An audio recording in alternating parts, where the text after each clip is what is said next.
be?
What is up, everybody? Welcome to another episode of 4th and 15 with Mel and Smooth. I am Mel.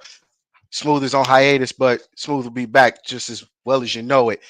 We are back like we left something, but this is a special episode nonetheless because with me today I have the owner, the founder, the creator of College Football Focus. Yes, College Football Focus. For those of y'all that like college football on Twitter and on Facebook and on all other social media platforms, I have with me today Mr. Waxman, Mike Waxman. Mike, thank you for joining us. And oh yeah, the applause and everything. That's great. I am happy to be here today. And we're Love talking college football any day of the week. I'm glad that you're with us today because I got some things on my mind and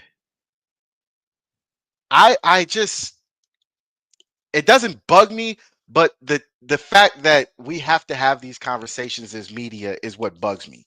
So, with that being Okay. said, first thing we're going to do is we're going to start off with the notable matchups in the opening round or the second round of the D3 and D2 playoffs because what people don't realize is there's just as much good football at the Division 2 and the Division 3 levels as there are FCS and FBS. So, for the Division 3, Grove City versus Johns Hopkins. Now, I know everybody's like, well, yeah, well, Johns Hopkins is a doctor school, and it's something that you know is well more or less not known for sports. But what people don't realize is they have one of the better lacrosse teams in the country, and they have one of the better college football Yes, they teams in the do. country. So Hmm. Grove City has been running amok. Literally, Grove City has been running amok in Division 3. They ran through Case Western. I saw earlier this year. They actually won the UAA, if I or the PAA, I believe. It's one of the two. If I got it wrong, I apologize. But they won the conference. Let's just say that they're conference champs, and they are out to make a statement. And there's no bigger statement you can make than beating Johns Hopkins. Yeah, certainly. I mean, I think they finished the year. I think that the way that the D2 and D3 polls work is they have a final one, and then there will be one after their playoffs are done. I think Grove City was 10, 11, 12, somewhere in that area. And I have a buddy who covers Division Three. He actually covers John Carroll, and he said that he thought that Grove City was kind of underrated. So they may actually be a team to watch.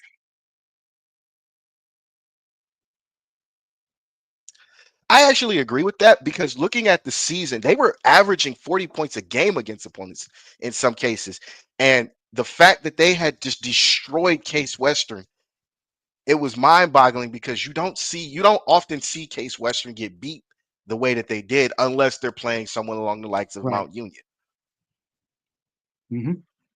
Do you have a winner for this game, or are you just going to leave it up to fate? I will be very honest and say outside, I know the names of the teams, but outside of maybe a few random players, D2 and D3 are not my wheelhouse. I look at the rankings. I try to read a couple of blogs or accounts that are really well versed in these things. So I don't know enough to really make an educated pick. I just know that my buddy told me Grove City is a team that he would watch. Fair enough. And we'll leave that one up to fate because I have not seen enough of Grove City or Johns Hopkins this year. But I do know Johns Hopkins is a staple in the D3 playoffs. So if I had to go with anything, my money would be on Johns Hopkins. But the way Grove City's playing, I'm going to leave it up to chance. The next one we have is Wisconsin Lacrosse versus St. John's. If anybody knows D3 football, St. John's, very well versed in the power in the state of Minnesota, very big powerhouse team. I got to go with St. John's. The experience as a whole, being there in the playoffs is one of those things you just can't, you can't push aside.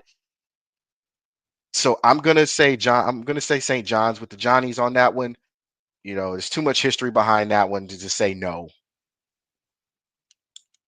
Well, no, I agree. And I believe that's where Bob Gagliardi coached for so many years. Mm-hmm. One of the legends of D3 coaching. So, yes, the Johnnies are very good. I will say, all of those Wisconsin teams, Platteville, Lacrosse, Oshkosh, they just beat each other up, but they get a toughness that kind of gets them ready for the postseason so that when they face other teams, nothing's Mm-hmm. going to surprise them. Uh, St. John's probably is the better team, but um, I know that there have been some upsets from the Wisconsin schools at that level. They've knocked off a few teams that they probably shouldn't have. So I'll lean towards St. John's, but would I be completely surprised if Wisconsin wins? No. Fair enough. Fair enough. And the final notable matchup in D3 football in the playoffs coming this week, a rematch. John Carroll versus Mount Union. Now we know, for those at home watching, we already know. And for those that don't know, John Carroll is leaving the OAC to join the NCAC. So they're going to be joining arguably the second toughest conference in America at the Division III level. I didn't understand this move because when they made the move, the NCAA had decided to expand the playoffs from 32 to 40. So not only do you get the top two teams in each conference, you also get at least 12 at large. I still don't understand that move by John Carroll. I respect it. It just bothers me. I don't understand why they would do that at this time. They were they were looking because every year, because at this level you play one non-conference game and then you play everything else is conference. Mm-hmm. This year they really were ambitious. I think they played Platteville, was their early game, and I know they play Mount Union every year, but I think they were looking for the past few years. They have had a good record, but they have not really had that strength of schedule that you like to see from within the conference. I think they were trying to boost their conference strength of schedule while still being able to keep some of the premier, I guess, non-league matchups. So I think it's literally just to get a higher profile because they just weren't getting in. I think it's called the NPI as opposed to RPI at that Mm-hmm. level. And they were like in the 30s somewhere, even though they've had a very good season. I just think they're looking for a higher profile, and going into the new league will do that because, as you said, it's probably the second best league in D3. Well, since you put it that way, now it makes sense because at first I was like, you really don't see a lot of power teams in the NCAC outside of Wabash, maybe uh, Wittenberg. But outside of that, I Right. mean, Hiram hasn't hasn't been over 500 in almost 25 years. It kind of begs the question of why. But since you explained it that way, I'm with it. Now, with this game, like I said, it is a rematch. Mount won the first one, and it is at Mount Union again. So people have to take into consideration, although This is Division Three. Mount Union carries a lot of stigma when you go into Care Stadium, the oldest stadium in Ohio. Not only is the oldest stadium in Ohio, it becomes the most loudest stadium when the right teams are there. So this is a rivalry game, and you have to understand that this is going to come with John Carroll fans, Mount Union fans. I expect it to be cold. I expect it to be loud. Do you think John Carroll can pull this off, given your sources? Well, it's a different. There's a couple of different circumstances in play from the first game. One, Mount, I believe, lost their quarterback, their starting quarterback, maybe a week or two ago. So I don't think they're going to, but they are one of the few D3 programs. You'll always hear the reload, not rebuild. Hmm. Mount Union definitely does that every year. John Carroll, on the other hand, they had to put a new quarterback in. Nate Sintefelter, who has been really kind of lighting things on fire. They have a receiver, though, Tyron Montgomery, who, for I guess lack of better comparison, because he wears the same number, he's kind of the D3 Jeremiah Smith. He's a big kid. He made a one-handed grab yesterday in their playoff game against Mount St. Joseph. Not a very good team, by the way. Um, and they won easily.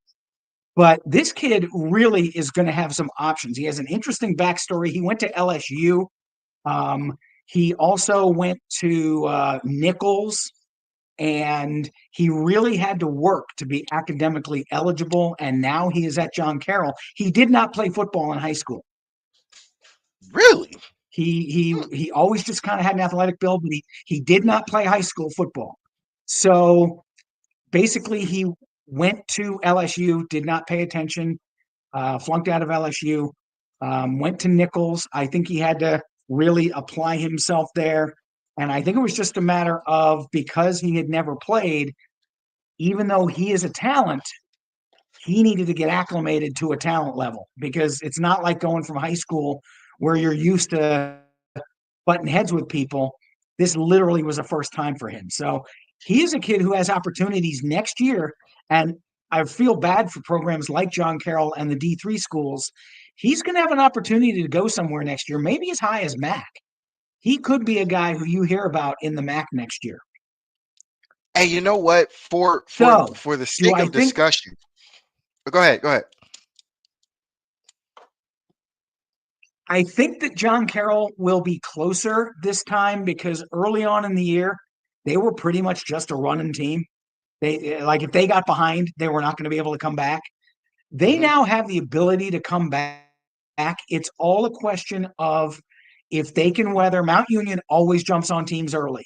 If they can weather an early storm and not have their resolve broken, then I think they can stay in it and they have a puncher's chance. I just think going to Alliance and trying to beat Mount Union is a really big task. So Mount Union probably wins the game, but I think it's going to be closer than the last one was. I think that too. And for those watching, uh, Mount does have the first round bye, so they skipped the first round completely. And uh, John Carroll defeated Mount St. Joseph 52-7. I actually watched part of that game on ESPN Plus. And it was it was bad. It was bad. So I think I think the momentum would have to go to John Carroll, but I think this is this to be fair. If you're a Mount Union fan, you've been out of the championship talk too long. 1 year is long enough. 2 years, it's a problem. It's been about 3 years you've been out of the championship talk. I think this is the year Mount goes all the way and brings another one home. Kara Stadium, again, tough place to play. If you don't believe me, just watch that game this weekend. For those watching, watch it this weekend. When you see and this is how mind warping this game is going to be.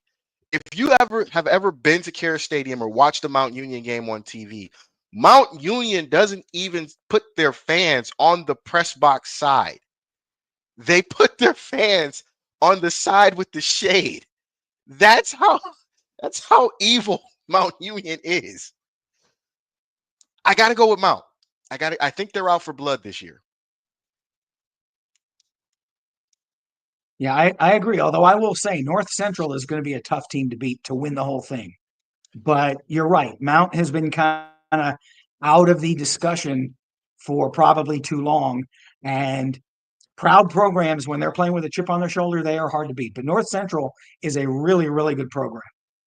Yes, they are former national champ as well. So I don't expect North Central to not be in the talk. It's just this is one of those seasons where Mount's been out of the talk too long. To a degree, Mary Hardin Baylor's been out of the talk too long. You all got to go through each other. So who's going to be the one to survive? My money's on Mount because Right. again, they've been out of the talk too long. Now, with that being said, the Division 3 talk is over. We are into Division 2. And I did watch a couple of Division 2 games yesterday. Ashland survived at I believe it was Charleston, University of Charleston in West Virginia. They survived because when I first looked That at was a that game, shootout. it was a shootout. And they were not looking good at Mhm. certain parts of that game. They survive in advance. They go on to go to Cal PA. Looking at Ashland, they have not been a very good road team to a degree. You struggled against teams you should have beaten handily. There was that, I believe it was the Lake Erie game where you let Lake Erie stay in the game. Like most, and I'm sorry, I love, if you go to Lake Erie and you're watching this, I apologize ahead of time, but we know the truth. Lake Erie's not very good. And Lake Erie stayed in that game with Ashland, and it was not supposed to look that way. And now you're going to a very good Cal PA team. Can you survive it? I don't know, but I'm thinking you can. Let's hope for the best. I'm rooting for all Ohio teams. Yeah, well, I mean, Cal PA is pretty solid on both sides of the ball. They're not outstanding. They're just pretty consistent. And sometimes that's all you need, especially in the postseason. If you don't beat yourself by turning the ball over, committing stupid penalties, then you don't have to be the flashiest offense or the most hard-nosed defense. You just need to be able to play your game. And like you said, Ashland has struggled a bit on the road this year. So, as much as it would be nice to see them win, I think they're going to kind of be up against it a little bit. I gotta agree because again, you look great at home at times, and then the minute you hit the road, you are struggling. And we all know, in the I guess it's the GMAC, if you're playing teams like Yeah. West Liberty, West Charleston, you're gonna struggle because those teams are battle tested. That whole conference beats up on each other. It was a surprise that Notre Dame would just run through that conference at times. Now you're going to PA, and we all know, I don't care who you are, but this is the God honest truth. If you are in Ohio and you're playing in a PA team, they do not like you. It's Ohio versus Pennsylvania. Nope. Don't expect any favors. It's just not going to be nice. So I got to give the edge. The home field advantage has to go Nope. to Cal. Uh, moving on, a team we haven't heard about much within the last couple of years. Grand Valley State back in the talks for the championship in D2. They advanced. They're hosting They Harding, are. and I'm just going to call it what it is. Grand That's going to Valley. be a really good game. Harding is my pick, although Grand Valley State, because they are so frequent to championship talk, would I be surprised if they won? No, but Harding and Valdosta State are my two top picks. But if there's going to be an interloper, it's going to be Grand Valley State because, as we know, the hardest one to win is your first one. But Grand Mhm. Valley has won more than one, so they're used to it. And they like Mount Union. They don't like being out of the championship talk. So if Harding is going to fall, this could be the week for it to happen. I was going to say that exact same thing. And shout out to Mike McFadden former Grand Valley State linebacker, national champion, Tampa Bay Buccaneer. Great guy. Uh, I'm going with you. I'm going. Harding is the favorite. I've already looked at D2.com, D2, the NCAA playoff bracket. Harding is the favorite. But again, you got to look at the scenario. This game is in Michigan. Not only is it in Michigan, it's been snowing. I'm giving this one. I'm giving Yep. this one to Grand Valley just because the home field advantage with that. If you've never played in snow, you're not going to get used to it. I'm sorry. At the D2 and D3 levels, you don't travel much. So because you don't travel much, you're not used to the elements. Like and most people are going to say, "Oh, that's not true." It is. If you've played beyond Pee-wee, beyond, recreation, those elements play a big part in the game itself. I personally am not a fan of playing in the snow. I have played in the snow. I've played in monsoons. I've played in hailstorms. I'm not a fan of all of it. Give me 70 degrees and fair weather. I'm cool. Yes. But with this game being in Michigan, I got to give the edge to Grand Valley. They are very tough at home, and that crowd does not help with anybody. No, it doesn't. Although, do we wonder if the, I guess, malaise that Brian Kelly has fallen under since he was their longtime coach in when their glory days were first beginning, hopefully that doesn't carry over and kind of wreck what they're doing. Now, I know he's been gone for 20 years, but He's been that's gone, kind of but where he cut his man, teeth. and you're right. But the stigma with that is now that he's where he's at, it's a lot of losing behind his name, so I understand that sentiment. Yep.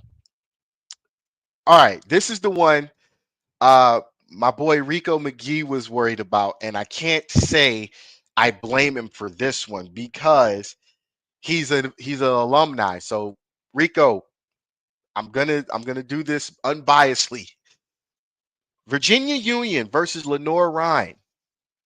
Now, I have to say, we've seen Virginia Union in action. We've been to the Classic last year where they destroyed Virginia State, I believe. But Lenore Rhine, ever since, if I'm not mistaken, the former head coach of Notre Dame College took this job and took players with him to Lenore Rhine, and they have been very tough and Yes. consistent since he's gotten there. And this is in Carolina. It's not far from Virginia, but the point is when you're in these playoff scenarios, the things change. This isn't HBCU football. This is Carolina football. And Lenore Ryan's defense is tough. I've seen it. They are tough. Yeah, it is. And that was Mike Jacobs, who used to play for Ohio State. He was an offensive lineman there, son of the former offensive coordinator. He's actually gone on to Mercer, who played Really? Alabama last week. But yes, he did some really big things at Lenore Rhine. And Virginia Union, shout out Charles Oakley, one of the alums of Virginia Union from That Cleveland, is John true. Hay. That is oh God. And You he kind of put have to Virginia bring up Union on John the Hay. map when he got drafted by the NBA.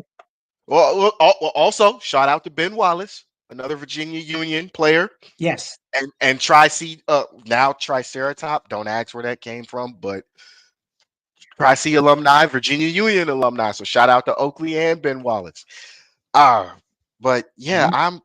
I want Union to win this game, but playing in Carolina with that defense, it's gonna be tough. It's gonna be tough. So Rico, I'm sorry. I love you, but I gotta give this one to Lenore Ryan.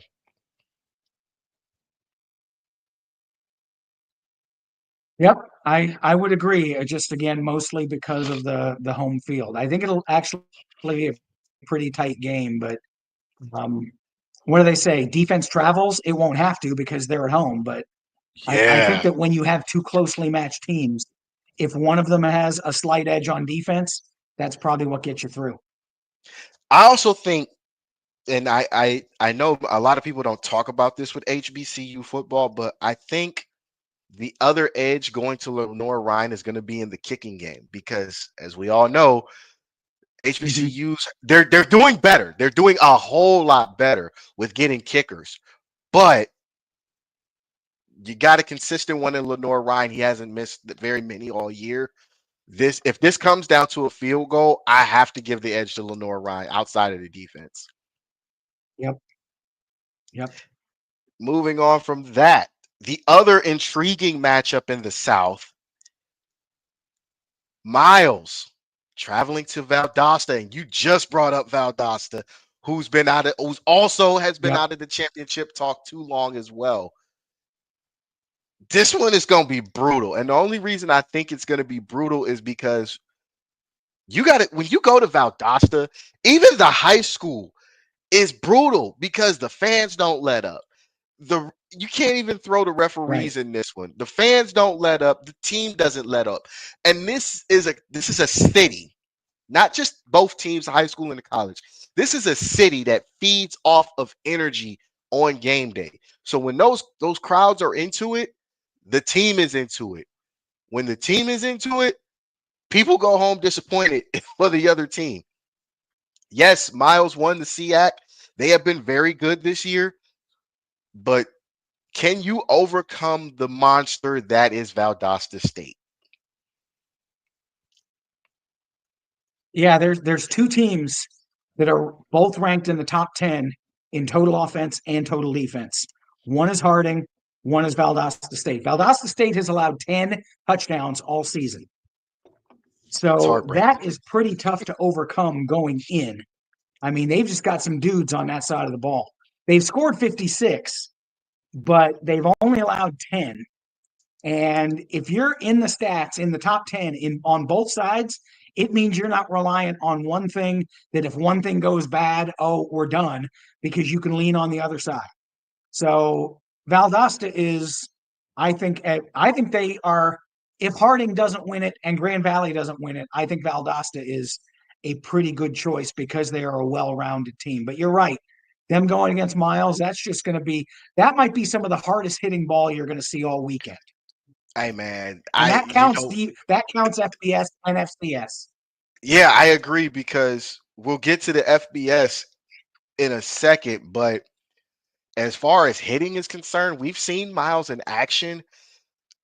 Those guys on defense, those guys got problems at home. And that's the kind of defense that you want because realistically, those guys are goons. And that's not a bad thing. Like Yeah. if you're a coach, me personally, I want guys that don't care about human life on defense. Reason being, when I ask you to go out there and make the hit or make the play, you're gonna do it. No questions asked. And if somebody gets hurt in the process, well then maybe they need to go try another sport. It's just me being honest. So Miles has goons on defense. Valdosta has goons on defense and offense. I still stick with my pick.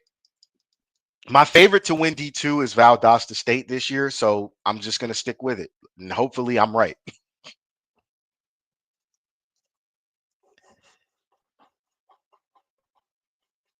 Now, moving on to that, the final intriguing matchup in D2, Cutstown versus The Rock. Who's going to run PA? Because that's basically what this is. It's a battle of PA. Who's going to run PA? I have been disappointed in past years watching uh, Notre Dame go to Slippery Rock and either have to be in a shootout or come home empty-handed. I don't think I love Cutstown. You know, Cutstown has some great players, has produced great players. Shout out to Coach Bernie. Shout out to Andre Reed. There you Andre go, Reed. Andre Reed. So realistically, I want to say this is going to go down to the wire.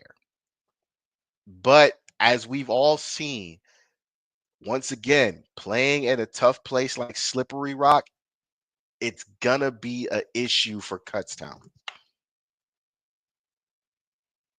I'm going with the Rock. I'm going, and I'm not talking about Dwayne Johnson. I'm talking about Slippery Rock. I'm going with the Rock. Right. No, they've quietly, people aren't talking about them. They're 10-1, and people are not talking about them as a contender. And I think, they're going to have to do some work. Their talent level is a notch below the Hardings and the Grand Hmm. Valleys and the Valdosta States, but they play the type of ball. They play quintessential team game, and they don't get rattled, and they don't get thrown by stuff. So um, I was actually going to throw them out as a low key contender because I just think that they have really they just sort of embrace their style. And as you said, those PA schools, they've got a mentality about them that they're not going to get pushed around. They're not going to back down to anybody. And so, and you've got two of them. And I think you're right. I think that Slippery Rock is a touch better than Kutztown is. Yeah, and going into Slippery Rock, it's always been a problem, as we saw with Notre Dame. You're either gonna you have to win, and if you're not gonna win, Right. you're gonna struggle because once the crowd gets into it, once the momentum shifts, now you're struggling. And I don't want Kutztown to struggle because again, they're already going to be up for, in my opinion, they're already going to be up for this game because it's home. It's essentially a home game. It's PA. They're not too far away from each other, but it's a different atmosphere when you go to the Rock. That it is. All right. Now, we're done with D2. We're done with D3. Here we are at the FBS. I am going to put this up here just because this is now officially NCAA football talk. No disrespect to D2 or D3, but we got a lot to cover. I am going to read this because this was interesting. You put this up a couple hours ago on your Twitter. Super 16. I'm only going to go do the 10 because the 10 is what interests me. Number 1 Right. through Okay. 10. Number 1 through 10 goes Oregon, OSU, Georgia, Texas, Notre Dame, Penn State, Miami, SMU, Tennessee, and Indiana drops to 10 after losing to Ohio State by 23. So here's my question to you. Before we get into the matchups, what what was the deciding factor in your top 10? Well, basically, my top 10 most of the time is a combination of accomplishment and team strength. It's 75% accomplishment, 25% team strength, because I do think that it's difficult to measure accomplishment across different conferences because schedules are imbalanced, leagues are imbalanced, you don't play everybody. So I want to have some team strength metrics in there, but they are lower down. After, to be frank, after Oregon and Ohio State, I think everything else can just be kind of thrown into a blender, and however it came out would be fine. I mean, I think that Georgia, considering it has played the toughest schedule in the country, um, I don't think 3 is too high. Texas, I know, gets dinged for their schedule, and that's fair. But I think Texas defensively is a really, really good team. I just don't think when people are complaining such and such is too high, such and such is too low, it's fair, but it isn't because after the top two, I just think there's a bunch of teams that are really even. So when I'm looking at a tiebreaker, I'll look at maybe strength of schedule or strength of record. And if two teams are really close, the one that's better in the accomplishment metric is who gets higher. So I actually think SMU is a better team than Miami, but Miami's schedule is like Really? I think in the 40s, and SMU's is like 61. So I'm going to give Miami the edge right now, but I think SMU is going to win the ACC. Wow. Okay. All right. You know what? This talk just got interesting because you mentioned before I go into the ACC, uh you mentioned Oregon and OSU, both Big 10 schools, 1 and 2. And I keep having this argument with a friend of mine. Shout out to Dre. Dre is the most I'm not going to say he's the biggest Ohio State hater, but he can't understand why Ohio State gets so much love. And I had to tell him, Ohio State does not get the love that you think they get because you're not the only person that hates Ohio State. But the metric Right. that everybody measures Ohio State by is the fact that they're consistent. When you look at, Right. and I explained this, when you look at the SEC, when you look at the ACC, in the last 10 years, what teams have been the most consistent? It's been Bama and it's been Clemson, with the exception of you Yep. sprinkle in a FSU on occasion or a Georgia on occasion, maybe even LSU. I'll throw in there because they get what we call the every 5 year theory, where they're good for like 5 years, they'll win a national championship, and then for the next three they suck. But it's the truth. Ohio State is always consistent, even if they lose to a good team like they did last year against Michigan. Michigan had to do a lot to even be in the scenario where they win three in a row after losing for 20 years. This is that same scenario. When it comes to Oregon, let's call it what it was. Oregon was going to be the best former Pac 12 team out of the bunch to hold their own in the Big Ten. Correct. Does Right. everybody They agree already with have a this? playing style that was friendly to the Big Ten. Exactly. And again, when you have a playing style that matches what is already being done in the Big Ten, how can you be against what team is going to matter? So with that, I knew Oregon was going to be the standout team from the Pac-12 teams moving over. The thing that I worry about for Oregon fans is when it comes to the Big Ten championship game, do you think you're going to have the same success as week 3? I don't think so. I'm not being negative. I've been through this as a player. You've probably been through this as a player at some point in life. It is very hard to beat a team twice. If you, Yeah, it's you literally, it is, and especially when, to me, Autzen Stadium is worth 3 or 4 points on its own. mm-hmm, I mean, that place was ridiculously loud. From folks I talked to who went, they literally said at key points in the game, they could not hear their neighbor telling them something right next to them.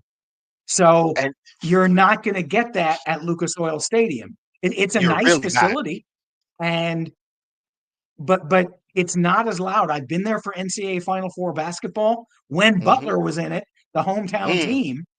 It was loud, but it was not Autzen Stadium loud.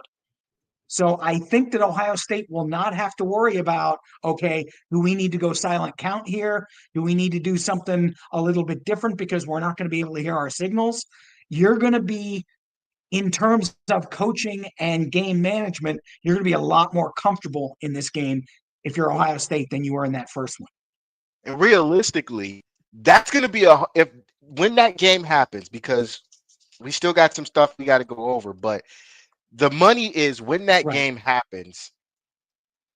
That's essentially a home game for the Buckeyes because you're not that Yeah. far from Naptown, number one. Number two, out of the Big Ten, outside of that team up north, and maybe now Oregon, your fans aren't going to travel. So when you look into the crowd at Lucas Oil Stadium, you're right. You're not going to see very many Oregon fans. You're going to see a lot of Buckeye. You're going to see a lot of Buckeye red. You're going to see a lot of hooping and hollering. There might even be some Buckeye nuts thrown at you. You never know. But Mhm. when you go to this game, when you see this game on TV, believe me when I tell you, as watching college football, having to cover college football, the atmosphere is going to be different at a neutral site. At Autzen Stadium, you're right. That's essentially Arrowhead Stadium -3 because it's big, but it's not as loud. Yes, the crowd is on top of you, but you still only won that game by 1 point. If Will Howard has the wherewithal Yep. to have decent time management, are we even having this conversation of Oregon being number one? That's just me. Probably not. So I'm going to say within the next 2 or 3 weeks, we'll know if Oregon can really hang and get their first Big Ten title because you're going to see the Buckeyes again. And I'm almost certain this is going to be a different game. Yeah, I would be surprised if it's not. In the preseason, I was one of four guys to work on a preseason publication that we did. And in that one, I went on record saying Oregon would go 12-0 and Ohio State would go 11-1 with their loss to Oregon, but OSU would avenge that in the Big Ten championship game. So right now, I didn't get a lot else right in the Big Ten, but I'm hoping that that works out because then it'll make me look smart at least for picking the top of the league. I overplayed Michigan. I knew they'd drop, but I thought they'd go to 9-3. I didn't think they'd be struggling to go 6-6. Well, it's different when you don't have a guy on the sideline with a camera in his hat. No, I agree. And when you don't have Blake Corum and JJ McCarthy and some of the guys they had too. Yeah, that's true. That's true. So, with the top 10 and based on your top 10, here are the matchups for Division 1 this week coming up. We got Oregon and Washington. Let's just call it what it is. I got Oregon in a clean beatdown. Not even worth mentioning that game. Just the fact that they're there. They were idle last week, so they got the week off. Now you get a cupcake in a sense because Washington's having a down year. Go Ducks. Go Ducks. Uh, Ohio Yeah, State. I would agree. Although you remember last year, Oregon's two blemishes were Washington. Now that was a different Washington team. They had Michael Penix Jr. and they had guys, but that was the one hurdle Lanning couldn't get over. So that's actually why I think Oregon can do it this year because he remembers that. He said what kept us from getting our dream was Washington, and I wouldn't be shocked if he tries to really hang it on him too, like puts up 45 or 40 on him because of what happened last year.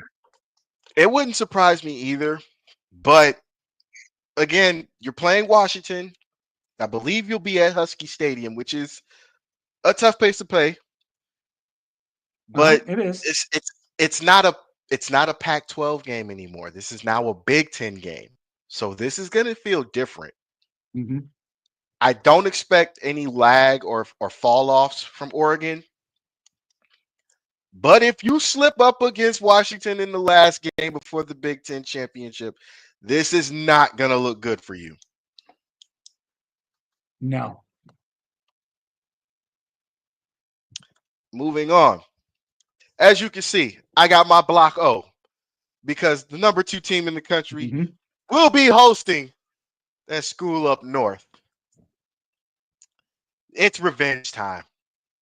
I don't care what anybody says. It's revenge time. And as a Buckeye fan, I want blood. I want blood so bad. From the cameras to the referees being shiesty at the games to the NCAA committee not even taking this serious. I want so much blood. I have never seen a Wolverine in real life. This would be the one time I want to see something happen to a Wolverine and it sticks. Like it lets all future Wolverines know this is not the team you want to mess around with. That's how I feel about this game coming up. Right, right. Well, and I think this actually may be a fortunate occurrence because it would be very easy for some of the players who are new to this rivalry, maybe have only experienced losing, and see that Michigan's record is 6-5. Okay, we're better than these guys. Michigan hung 50 some on Northwestern yesterday. It's So even though Northwestern. they're not great, no, but Coach Dakin said, look, these guys, when they're motivated, can put up points. Whether Yeah, it's they true can. or not, the appearance is there that these guys might be hitting their stride offensively, and we need to take them seriously. So this way, there won't be any slacking off. If Michigan had won 28-10, then I think they would just be going in. I don't want to say loosey goosey overlooking them because you never overlook Michigan, but this, at least from a coaching standpoint, as you would know, even if it's fake, can get their attention. Guys, Mhm. Michigan put up 52 points last week. You better be on your P's and Q's. Yeah, I agree.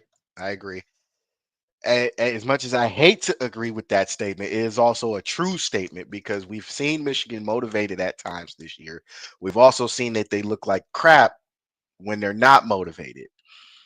So, with that being Right. said, I'm gonna go with the Buckeyes in a blowout just because they're motivated. They want to get back to that Oregon game because that one's the one that's important.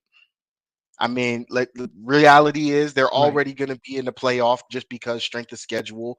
You've beaten, I believe you've beaten like two or three top five teams, being Penn State and then Indiana, Yeah. Penn State and Indiana. Right. and then you'll end up having if you can get to the Big Ten championship game after you destroy Michigan, you'll have another chance at another quality win, top five win. You will have a great case to Right. get that first round bye in the college playoff if everything aligns the way you hope. And I'm hoping And first you take probably the care of number one business. seed. Probably the number one seed, too. I don't see who would trump them in the top five because if you beat Oregon, looking at your top five, if you beat Oregon, Texas is already taking a loss. Georgia's already taken a loss. And now the loss that they took to Bama doesn't look as good for Bama because Right. Bama's struggling. And then Right. again, Notre Dame, Notre Dame is Notre Dame. You know, they're always going to feel like they deserve to be in the talk, but your only real quality win was you destroying the service academies. And the only Right. really Well, and I will say this: Notre Dame, by not being in a conference, cannot get a top four bid. So they can get a home game, which if say Tennessee had to come up to South Bend in the snow in December, that I would pay to watch. But Notre Dame cannot get a first round bye. So that's an added thing for Notre Dame is that they can be 5 through 8, but they're not getting a first round bye, no matter if they go undefeated or not, because that is for conference champions only. and that's the crazy part about that scenario because Notre Dame, and for people who are just the average fan, let me break this down to you. Historically, Notre Dame actually did want to join a conference because a lot of the times Mhm. in the 1930s, 40s, 50s, you had to join a conference to get some type of credibility. But there was one team that was adamant about not having them in their conference. Can you guess who it was? For those watching, it's that team up north. Notre Dame in 1938 was going to join the Big Ten, but Michigan voted against it adamantly. And Notre Dame said, all right, screw you guys, we'll stay independent. And they've been independent for almost 100 years. Back then, Michigan ruled the Big Ten back then. So what they did, everyone else followed. True. I also think that was a fear factor because you don't just vote somebody, you just don't vote against somebody wanting to make your conference better. They have several rivalries in the conference with other teams. And then all of a sudden you just say, yeah, Right. no. Like you had people don't Well, think it's the Ohio same thing State, with Notre Penn State and Pitt. It's the same thing I with did Penn not know State that. and Pitt. Pitt actually asked to join the Big Ten, and Paterno voted against it because he didn't want Pitt anywhere near Penn State, even though they were rivals. He didn't like University of Pittsburgh. I did not know that. But can you imagine if Dan Marino was in the Big Ten conference? What would those passing records look like? I don't know. And then you have Tony Dorsett, Pitt Panther. Just imagine what Yep. college football would look like had some teams not been against other guys coming in. Well, Just I well, just if you talk to people, it's like, yeah, SMU was in the what they called the Southwest Conference. No one Hmm. knows, no one like before 1995 is going to know what the Southwest Conference was. That's where Arkansas was and Baylor was. And it was the precursor to kind of a combination of the SEC and Big 12 or Big 8, as it used to be called. But I mean, Yep. Georgia Tech was in the SEC for a long time. Tulane was in the SEC for a time. South Carolina was in the ACC before they came over. So, but it used to be like one team every 5 or 6 years. It wasn't like two teams every 2 years were moving leagues. So Yeah, that's there were teams that left for either easier schedules so that they could maybe get a better bowl game or more money in the league. But you haven't seen the rampant realignment that you see now. yeah, that is true. I will agree with that. But just to give, I just wanted to give that perspective because a lot of people don't understand. Like you have to have these conversations because of what happened in the past. Like we don't know. Do these to Mhm. me, and this is just to me, do these Notre Dame ACC games make any sense? No, there are no rivalries there. What are you playing for against Wake Forest? What are you playing Right. for against North Carolina or a Florida State outside of Florida State? Because we know Florida State made you look crazy a couple times with Charlie Ward. Shout out to Charlie at quarterback. Yeah. But outside of that, your rivalries are all in the Midwest. You have not beaten Ohio State in over 80 years, 60 years. I'll say 60. Right. You have not beaten Michigan consistently in almost 20. You struggle against Michigan State, and they're supposed to be the little brother. You you and Purdue are identical in colors. I mean, there's so Yes. much there. Like, and people, I want people to understand that because Notre Dame gets a lot of flack, but they should be getting a lot more. Hey, we respect you than they're getting because of what they got to go through just as a team. You're not in any conference. Your schedule is so Yeah. independent. You have to go and make a case for yourself every game. And I'm not going to say it's Mhm. fair, but part of it's your fault. The other part of it's Michigan's fault. So we'll hang the hat on both. Right. Well, and their traditional rival, USC, which is this week, is now another Big Ten game. Ah, yeah, it is. So we'll actually touch that one in a second. Number three, Texas A&M. Texas A&M just lost last night to Auburn in 4 overtimes. They were controlling their own destiny to make it to their first SEC title game. To my knowledge, I don't remember them actually winning Nope, a conference championship in a long time. they Can have they? not. And now this game is not only a rivalry game, it's now an SEC game. Can this turn the table for Texas A&M should they be able to win? Well, I mean, if they want to make the SEC title game, it's their only avenue to do it. They have to beat Texas to do it. But this is another one like Michigan, Notre Dame, like Penn State, Pitt. A&M did not want Texas to come into the SEC. They do not like them. They, I think that Texas are the elite snob rich kids, where A&M is the agricultural school. Hmm. So they do not like each other in any sport. So I think you're going to see a lot of just digging down and passion. Fortunately, I think that Texas is the better team and probably will win. But when you've got someone on the line, and I think Texas is in the playoff regardless. Hmm. A&M has to win to not only get into the playoff, but to make the SEC title game. So I think A&M has more on the line. So for that reason, it wouldn't shock me if they won. But I think just roster to roster, I think Texas is the better team. I agree. Quentin Ewers is the better quarterback between the two. And after watching them struggle against Auburn, who's not very good this year, but became bowl eligible and took you to 4 overtimes, this is a problem for A&M's defense.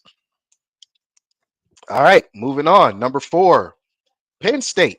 Not that we have to talk about them, but Penn State goes against Maryland. It's Maryland.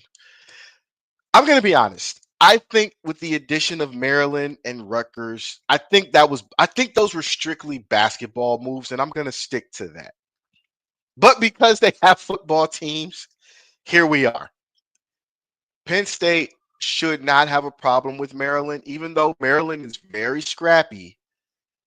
You're going into believe you're going into Maryland, but you have to be aware because Maryland is scrappy. They've been known to catch people slipping. So if I'm Penn State, I watch what I do. I calculate every drive.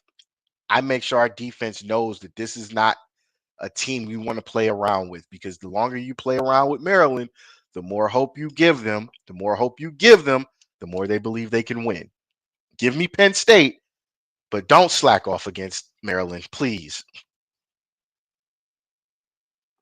No, I agree. And I agree as far as bringing Maryland and Rutgers into the league. It was basketball.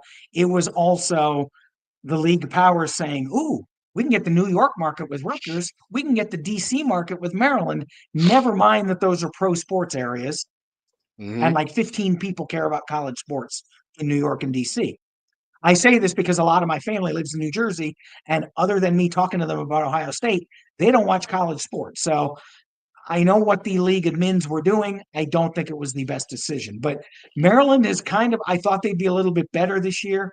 They do have a good receiving core, but I've been hearing talk that maybe they're ready to move on from Mike Loxley. He's been recruiting well, but the results have been 6-6, 7-5 every year. And that Beltway, you recruit Virginia and DC and that area, you should be winning a little bit more than you are. And I think Penn State, they saw their stumble yesterday. They had that extra point blocked, and they needed a late score to beat Minnesota, who I think is just a little bit better than average. I think Penn State's going to be on their game next week, and it could potentially get ugly. You're right. If they hang around 3 quarters, maybe they're up by a touchdown. Anything can happen in the fourth quarter. But I think after what happened yesterday, I think they're going to mind their P's and Q's and just they're going to try to put the pedal to the metal because they are not getting a lot of style points right now. They're not having big wins. They're not really flashy. And people are saying, why is Penn State ranked so high? They haven't beaten anybody.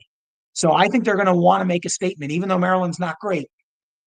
I think they're going to want to finally have a blowout win to say, go into the CFP. Look, we won by 30 points against another Big Ten team. Well, to be fair to Maryland, they are playing in the Big Ten, and I've not been a Big Ten, you know, arbitrator or whatever you want to call it, but I've always looked at the reality, and the reality is, growing up, there were only two real conferences that teams were really scared of: the Big Ten and the SEC. Not because it's just the Big Ten and the SEC. You have to look at the factors behind that, the talent behind the SEC coming out: Peyton Manning, Corey Fleming, Sean Alexander, uh, Champ Bailey. Going into the Big Ten, Tim Bianca Patuka, Tom Brady, Eddie George. When you're producing talent like that out of two conferences, and the rest of the rest of the country is just this team in the Big East being Miami, or Florida before it was Florida State, Clemson running the ACC, then Florida taking over, then giving it back to Clemson. These are things you have to think about. So when I look at this move for Maryland, it was like, yeah, you guys are better off staying in the ACC, not because you suck, but because look at what you're Mm-hmm. playing against. These teams are established. Michigan holds the record for the most wins in all of football. That's big. Mm-hmm. And you got to see them either every year or every other year. That's tough. And now you got to see Penn State, Ohio State, Well, and because would you rather take your chances against Michigan, Ohio State, Penn State, or North Carolina, NC State, Clemson? You might be able to knock off two of those three. Virginia mm-hmm, Tech, that's more your recruiting blueprint. And don't forget, in the early 70s, Maryland had Randy White.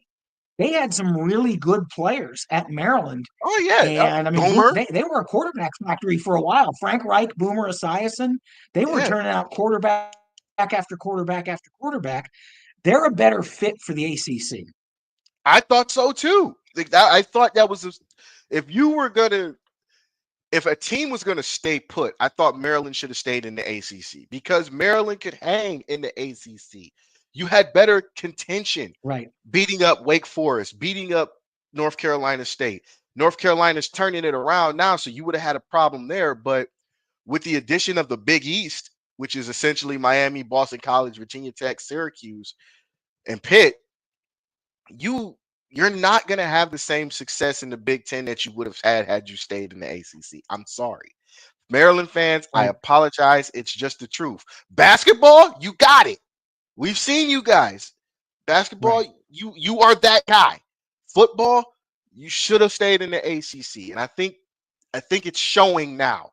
And I don't think it's the head coach's fault. I just think because the school decided to make this move, you put your head coach in a no-win situation because he's doing all the right things recruiting, but when you got to go to places like Happy Valley, you're going to struggle because that Mhm. area for recruitment purposes, that area is an area only two states really touch, Ohio and Pennsylvania. How can you win?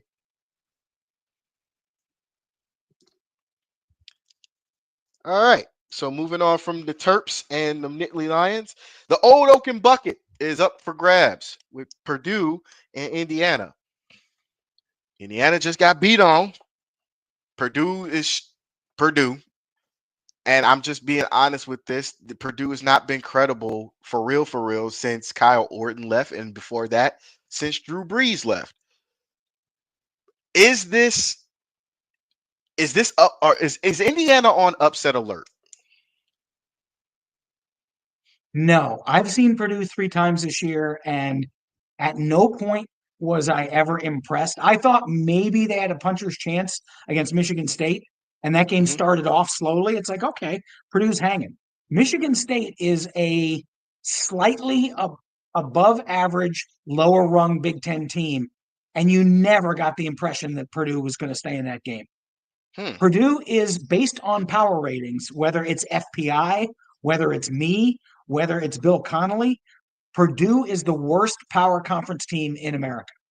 So Sheesh. Indiana, I think, is going to be smarting and say, yeah, Ohio State kind of handed us our lunch. These guys are going to feel the brunt of it. Now, again, rivalry.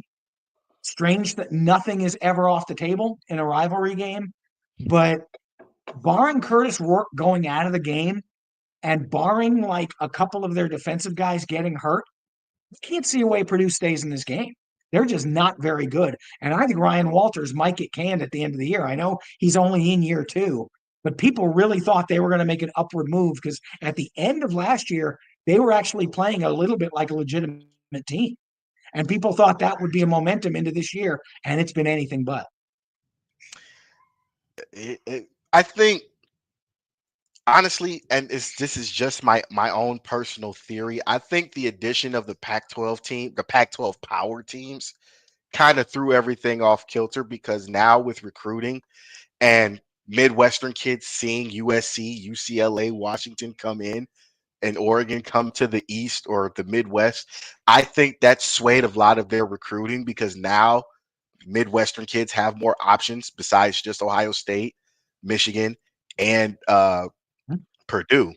Because if we're being honest, out of the three, there was a time Purdue was the power out of the three, Indiana, Northwestern, and Purdue. You'd be better off going to Purdue because you knew you had a puncher's chance every game.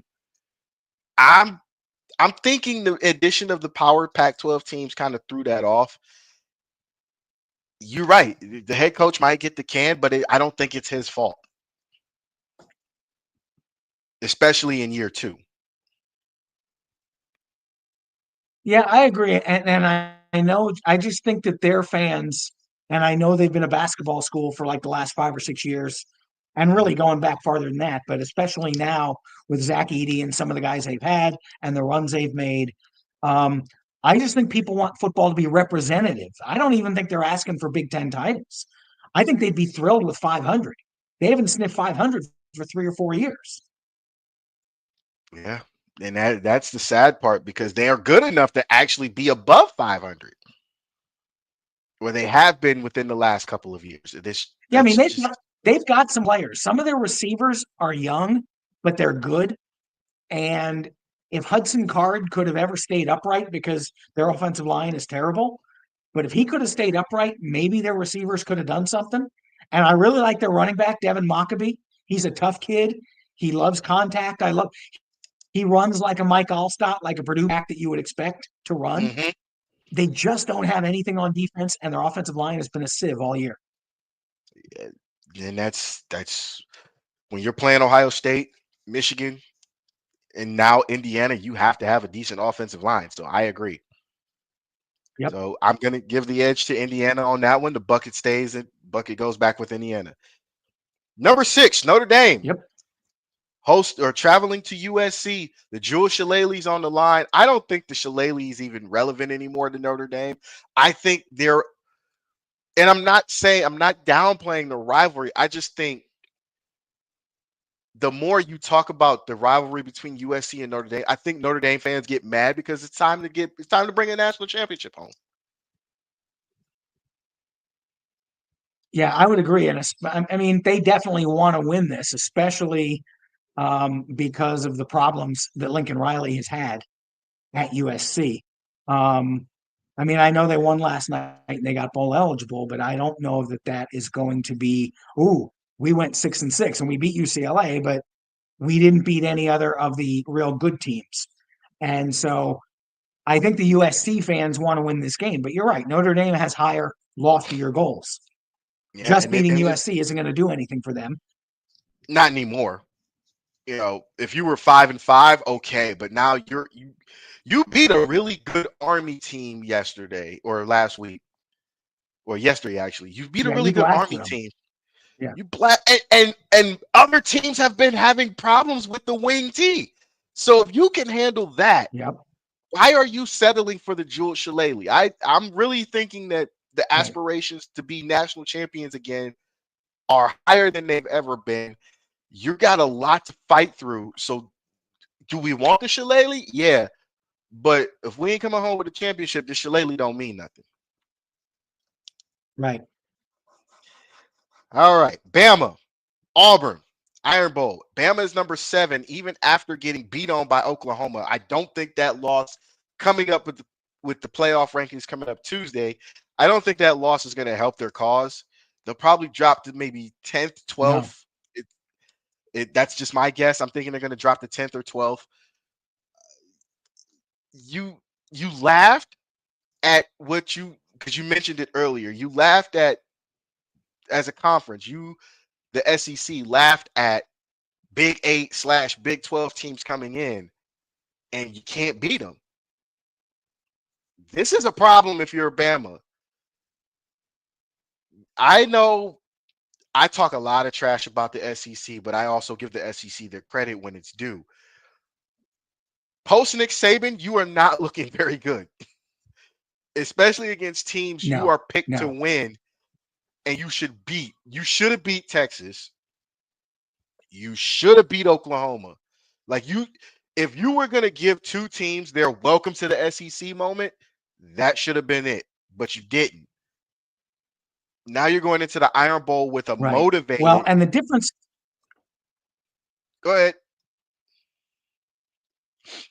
the difference is Texas, at least their roster is pretty close to Alabama's. Oklahoma's is not. So I did not see that coming at all last night. I mean, I knew Oklahoma had a decent defense. I did not see that coming in the least. I Nobody mean, saw could that Oklahoma coming. maybe win a nail biter on some weird circumstance? Yeah. 24-3. I did not see that coming at all. And again, this is not going to look good come Tuesday when the playoff rankings come out because now No. you look really suspect.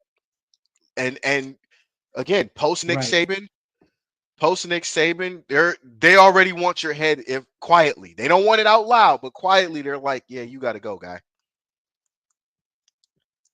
Yep. All right, number 8, Miami goes to Syracuse, a old Big East matchup. We all know historically Miami used to dominate the Syracuse Orange Men. I'm not calling them just the Orange; they were the Orange Men. But Syracuse has always been scrappy in those games. I remember a young Marvin Harrison going off against a Miami defense not too long ago. And this is one of those games. I think this is a trap game for Miami. I really do. You're playing in the Carrier Dome.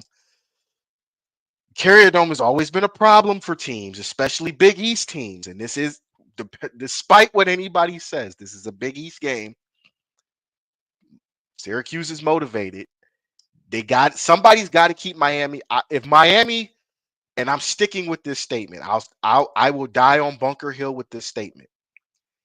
If Miami makes it to the ACC title game and they are able to win the ACC title, they are back. And the reason I'm saying this is because the momentum that's going to come behind it and the motivation that they're going to have, the state of Florida is going to be on notice in recruiting as well as other teams knowing that Miami is back. Yeah, they definitely right now between them and Florida State, they are recruiting the best, certainly. Um, I still think they're shaking their head about that Georgia Tech game. They have no idea what happened there.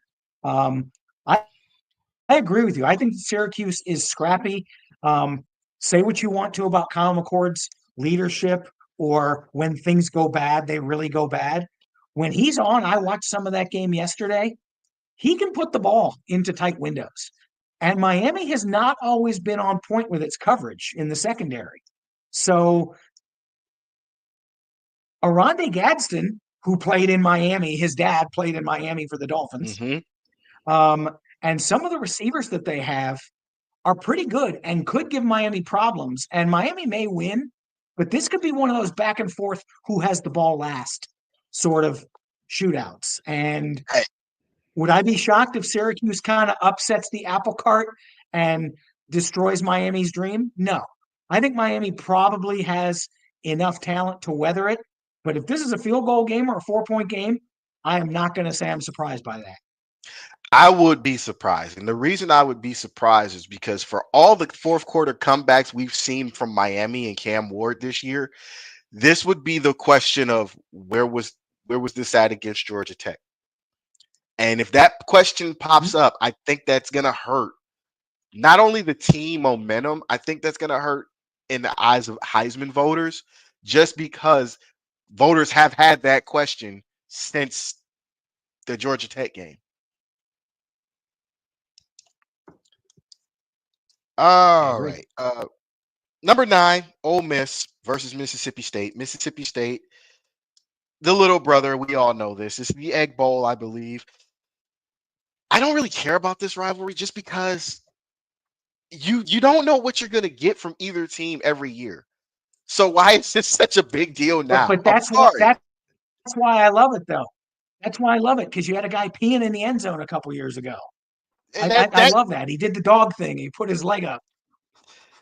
that got him in trouble to school, but it is an entertaining I rivalry know, game. but it is, and you've got Lane Kiffin, who is always good for a gaff or two, saying something dumb. His team making. I mean, I don't know if you saw Jackson Dart yesterday. Jackson Dart had 3 opportunities to win that game yesterday and made a bad play on every single one of them.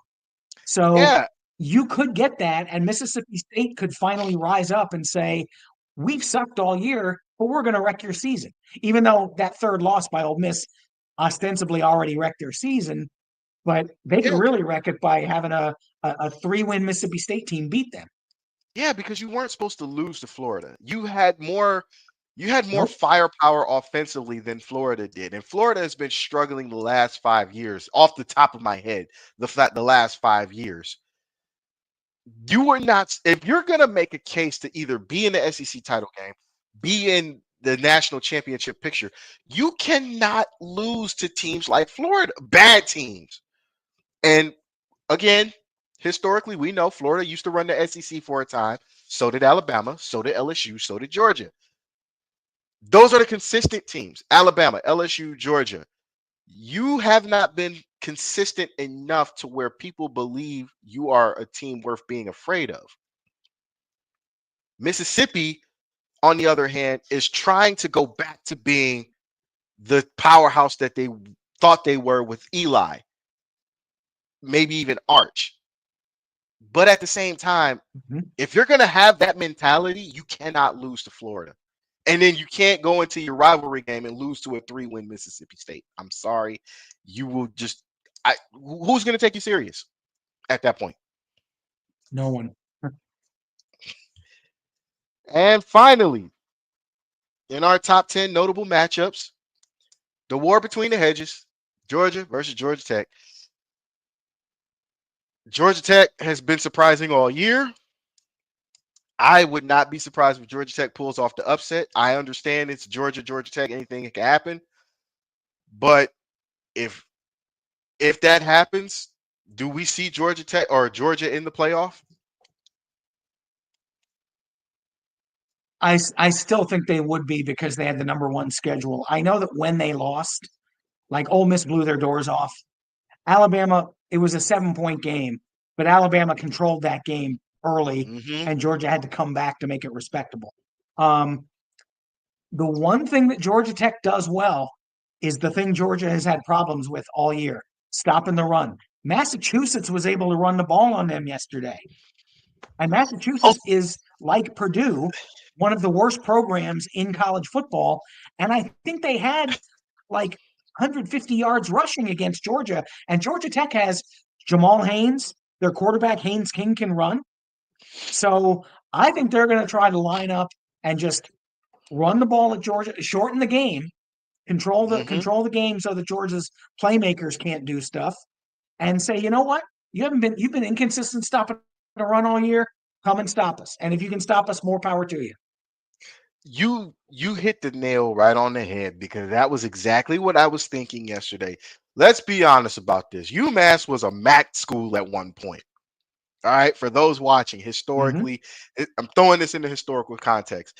UMass was a MAC school. When I was a kid, you scheduled the MAC just because you needed a tune-up game. The MAC at Mm-hmm. I'll say 20 years ago, the MAC got tired of everyone's shit. We're not finna keep taking these beatings anymore. And they've turned into a powerful group of five. UMass has been stuck in 1993 for the last 20 Right. years. There is no way you should have been struggling to stop the run against UMass. If this was a basketball game, okay, I understand it. UMass got 3-point shooters. They can penetrate the lane. You better hope they don't catch you on the fast break. This is football. There's no Marcus way you should Camby. have right. There's no way you should have struggled stopping a UMass running game. UMass should have had negative 400 yards rushing, and you struggled. Yep. Do if you're the coach, if you're Kirby Smart, how do you explain that? Like I can't imagine me personally. I I can't imagine being a coach and being asked, why were you struggling against UMass in the run game? What answer do you have for Well, them? and I guarantee you, it's not going to be a comfortable situation today and tomorrow at practice for them. I can tell you that much. Oh yeah, it's gonna get bad. It's gonna be bad. Oh man, them hills, them runs, oh man, it's gonna be bad, especially film session. I can just imagine what film is gonna look like. Yes. All right, we got the top 10 out the way. You mentioned this pre-show, so I'm gonna bring it up now. We are in Heisman watch, and we met you last year at the Akron Kent game. Shout out to Kent or Akron. They won the wagon wheel again, and it stays in Akron. Don't I just those two schools are frustrating. But with the Heisman watch, you said you had I got three people who are on my watch. Cam Ward, Travis Hunter, Ashton Genty. Cam Ward obviously is the favorite with what he's been doing on the field. He broke Bernie Kosar's record, a 40-year-old record, by the way. That shows you how good Miami quarterbacks were back in the day. Yep. Cam's the leading. Travis is the dark horse. Ashton's the sleeper. You said you had a fourth. So who are your four in the I Heisman do. bunch? So for weeks early on in the year, Ashton Genty was my leader. I knew about him. He was a first team All American for me in the preseason. When he put up 183 and 2 touchdowns against Oregon, I said, now the nation knows about him. He got banged up a little bit last night against one. He's tailed off. It's still good games. I mean, 145 yards, 169. Any back is going to take that. But compared to what he was doing early, it's a little bit of a decline. He was on pace to challenge Barry Sanders' record. Now I think he would need like 250 yards in the next 2 games each to get it. And I don't think that's going to happen. So he was putting together a magical season. He was the leader for a long time. Travis was number 2 for me. And some people are boiling it down to Travis is up there because of his snap counts. Okay, Mm-hmm. well, we've seen snap counts. We've seen Chris Gamble, the original OG, playing both sides of the ball and returning punts. So I'm not impressed by snap counts on their own. But I watched yesterday against Kansas, and yeah, Colorado lost because Kansas is on an unholy roll right now. But Travis Hunter had a catch that looked like it was a simple curl route, and the Kansas guy was coming over to get him. He took 2 steps and was gone. He hits a gear faster than just about anybody, He does. and people don't throw against him. When he's on defense, they don't throw against him. So you can say he's maybe one of the top 2 DBs in the country. And even though it's not his natural position, he's probably a top 6 or 7 receiver. So that in and of itself counts for something. Cam Ward is putting up great numbers with what I think is a largely pedestrian group of receivers. I mean, Xavier Restrepo was coming into the year with some All-American mention.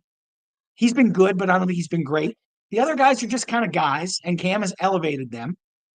Mm-hmm. But Cam is also, for every great throw he's made, he's had 1 or 2 moments in the game like, what the hell were you doing? Either the throw Every or the decision or whatever. And that happens, certainly that happens with every QB. My fourth guy, though, is Dylan Gabriel. Dylan Gabriel is really, on an undefeated Oregon team.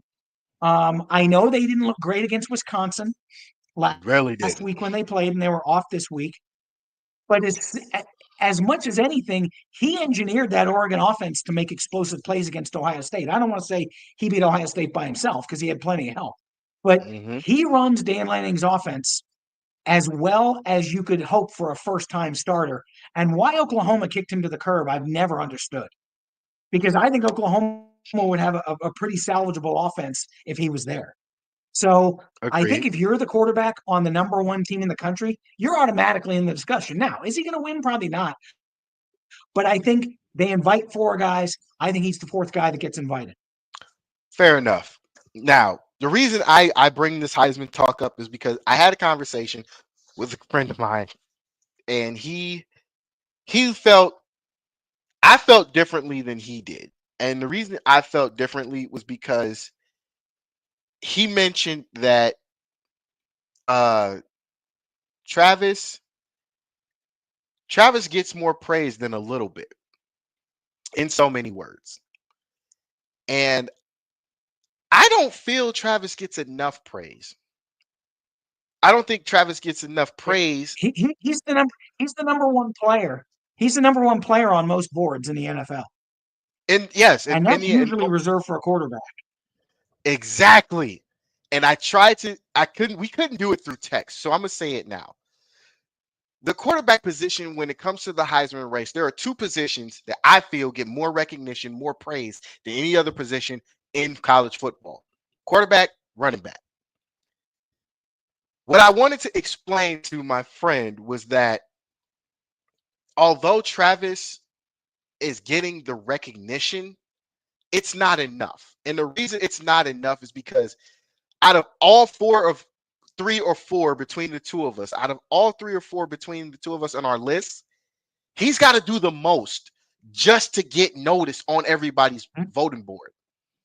Mind you, historically, at Travis Hunter's position, which is essentially AP, which means all purpose, there's only been one Mhm. other person to win the Heisman. For those at home watching, I want y'all to see who it is or guess who it is. We already know who it is. Charles Woodson. Charles Woodson has been the Mhm. only other all-purpose player to win the Heisman. You don't believe me? Here's the stats. Charles Woodson was a all-purpose player at Michigan. The reason he was an all-purpose player at Michigan was because he was Mr. Ohio at running back in high school. He wanted to go to Ohio State, but obviously we had a running back by committee. And at that time, John Cooper wasn't the greatest at recruiting, you know, at least with words. Lloyd Carr told told Charles, if you come play for me at Michigan, I will make sure you get time on offense. Well, that's a no-brainer. That's a no-brainer. So, punt returns, some Mhm. kick returns, defense, offense. That's all purpose. You're playing all three parts of the game. Travis Hunter, outside of being a punt returner, is literally playing both sides of the ball and being successful. His throw at rate Mhm. has dropped at least 10 points within the last 3 weeks because people, like you said, people are scared to throw to him. That's that's literally Deion Sanders' aura around Travis Hunter. You just locked down the whole side of the field. How do Mhm. you not get more recognition than that? You got 2 touchdowns last night against And Kansas. folks will look at stats. Go ahead. Yeah, folks will look at stats and say, well, he doesn't have a lot of tackles. He doesn't have a lot of passes defended. That's a byproduct of they throw to the other side of the field. You saw when Sean Springs was at Ohio State, they didn't throw at him. They didn't throw at Woodson his senior year.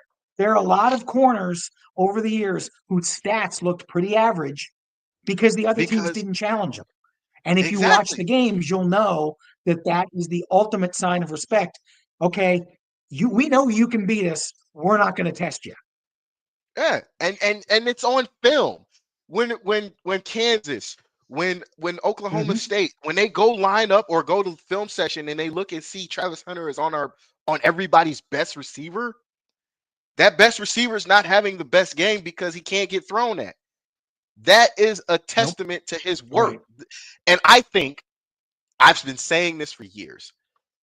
I think the way the Heisman voting should be tallied not should just be not by stats, but what is your impact on the game? That's my criteria for Mm-hmm. Heisman. That's been my criteria for the Hall of Fame. What was your impact on the game? Travis Hunter's impact on the game is Right. this. Anytime he has the ball in his hands, things happen. He's either going to score a touchdown or he's going to make a big play. On defense, if you see him Mm-hmm. out there, that receiver is not touching the ball. I don't care if it's uh Jerry Judy back in Alabama. If Travis Hunter was lining up on Judy, I think Judy would have a terrible time. That he wouldn't. I'm not saying he wouldn't touch the ball, but you'd be hard pressed to get a pass to him because of the way Travis Hunter plays, and he has been dominating all year because of that. Do I want him to win? Honestly, yes, I do, but I don't have a say in the fight because obviously they don't look at us as real voters. But if you're asking me Right. to be Well, honest, I will say, I'm like you. I look at impact. I don't know if you saw my list today, but yes, I have Travis one. I have Caleb Downs number 5 because I think he's the best defensive player in America. And I have Harold Fannin Jr. from Bowling Green in my top 10. I got to see him play in person a couple weeks ago. He lines up as a receiver. He lines up in the backfield sometimes. Teams have to figure out where Harold Fannin Jr. is if they want to beat Bowling Green. And Bowling Green started off slow. They're 7-4 now, and they're probably going to play for a MAC title because he's been unstoppable at tight end. Because Bowling Green doesn't just use him as they use him as a tight end, but they line him up in different spots to stress the defense. If he's in the backfield, oh, the linebacker, I got to get him. Well, he's going to run by a linebacker. yeah, And if he's in the slot, you got a slot corner who's undersized, who's not going to be able to match up with his size. nope. So Harold Fannin Jr. has a direct impact on how Bowling Green does. So I've got him number 8. He's Yeah, I not going to see that win. now. He's not may not even get any votes. And that's the So thing. Like, and I already know just off the strength of GP, I know Travis is gonna be he's gonna get the Thorpe Award. For those watching, that is the best corner in the country. He's gonna Right. get that award because there's nobody better. There's look at the body of work, look at the last 3 years. We'll say last four, including his Jackson State years. He's been the best corner in the country, hands down. Now he's playing offense at a Big 12 school. We haven't seen this since Chris Gamble. We haven't seen this before Chris Gamble. We hadn't seen it since Charles Woodson. That's a big gap in years where we've seen an all-purpose player making a case and not getting the respect he deserves.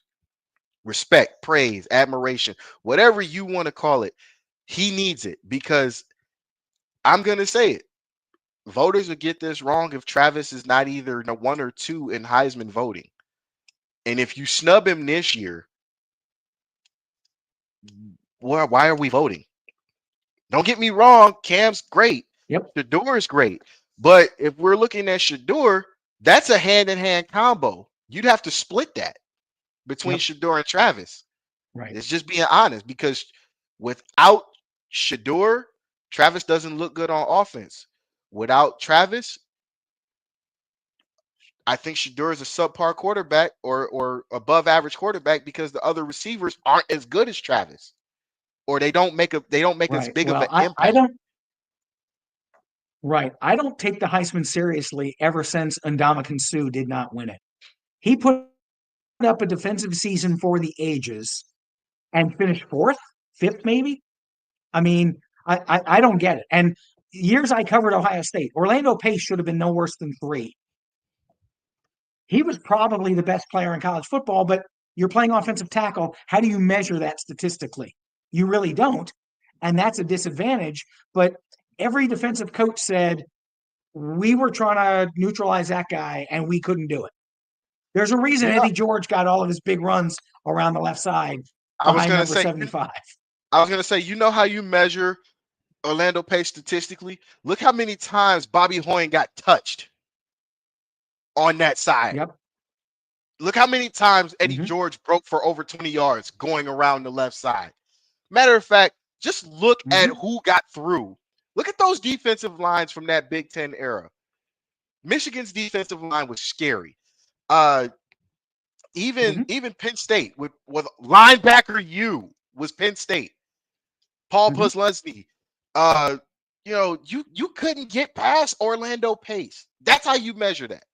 If you go back, you Nope. should have asked Yep. all right. We got Orlando Pace lined up for the Heisman. What was his impact? I couldn't get past him. That's his impact. Right. It's not that Yep. hard. I think the voters are making this harder than it needs to be because they're worried about losing credibility. You're losing credibility because you're not giving it to the best player for real. And in most people's You're eyes, giving it to the best statistics. Yeah. Yeah. the best player right here, right now, is Travis Hunter. Why? Because Travis Hunter has done Yep. more for his team, more for himself, and more to impress you, the voter, than anybody else. That's that's my that's my take on it. Yes, Cam is the leading favorite on my list, but Travis is the dark horse because they just don't respect him.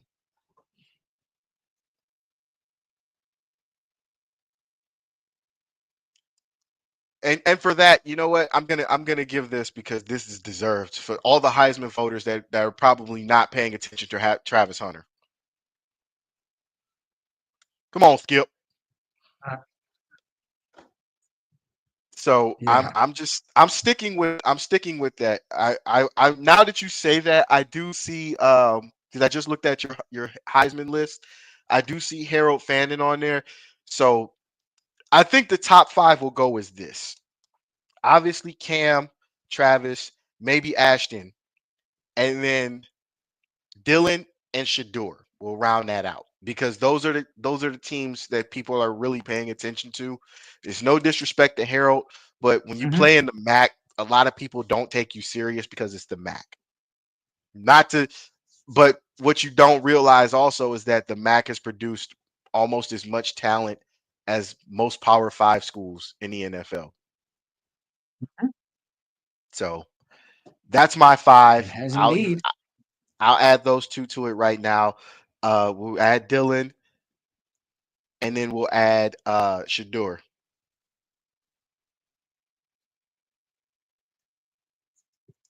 What are your? Do you have a top 5, or are you just keeping it at 4?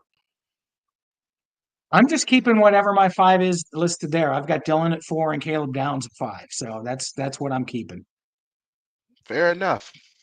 Fair enough. All right. Well, that is our NCAA talk / wrap up. I guess if you want to call it a wrap up, because we're getting ready for rivalry week here in the week 14 of college football. With that, I like to thank Mike for being on. Mike, can you please tell us at home and those watching where they can find you? They can find me on Twitter and Facebook. Twitter, I am at CFFM Waxman. It's College Football Focus. On Facebook, it is just college. It's CFB Focus. If you want to find me there, I do some on Instagram, not a whole lot. I've got to up my Instagram game. I'm not like 16 years old, so I got to talk to my daughter and say, how do I up my Instagram game? Because that's all the young folks use.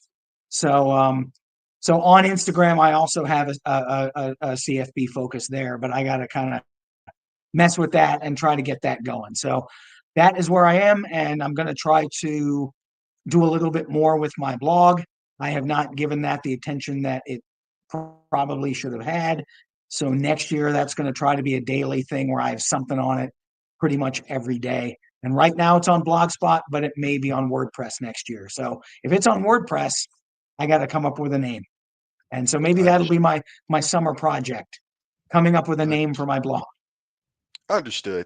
But if you really want to catch up with Mike, catch up with him on CFB Focus on Twitter. I'm on there now. We finally got a chance to catch up with you, and it was great, especially meeting up with you at the Akron Kent game last year, where we saw a lot of things that just were amazing. That was actually my first D1 college football game. So I appreciate the chance to meet you there. Yeah. And the whole fourth quarter was just like kind of off the hook. So yeah, man, I will never understand how that took a turn. Yep. But don't forget, while I'm thinking about this, don't forget you can catch all of our other shows on our Facebook, Twitter, and YouTube accounts. You got the 4th and 15 right here with Mel and Smooth, the Jay Rich Show, the Rulers Minute with Rico McGee, Outside Interference, and the hot hand itself, the Straw Bro Sports Show. I just want to thank Mike. Appreciate you for being on, taking the time out. We got to do this again, especially after the rankings come out on Tuesday. I want to see what your rankings are going to be, because you're actually pretty good with this, and you're more illogical than the committee's been within the last year or so. So I'm excited to see what your rankings are going to look like. If they put me on the committee, there'd probably be too much logic and too much transparency. So I'll probably never get on. So, but no, thanks for having me on. It's been a lot of fun. Got to go a little outside my wheelhouse with the D2 and D3 talk, but I am at least following them, and I sort of know what the matchups are. So, and I do have ESPN Plus, so I can probably go back and watch some of the games too. So I may do that sometime this week, since it's a short week and everyone's got Thanksgiving. You have a great Thanksgiving, and we've got a ton of college football on Friday. So that is a good thing for everybody. And you as well. I appreciate you again. So for Mike and myself, this was 4th and 15 with Mel and Smooth. We will see you guys later. Peace. It's happened, baby.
It's happened, baby.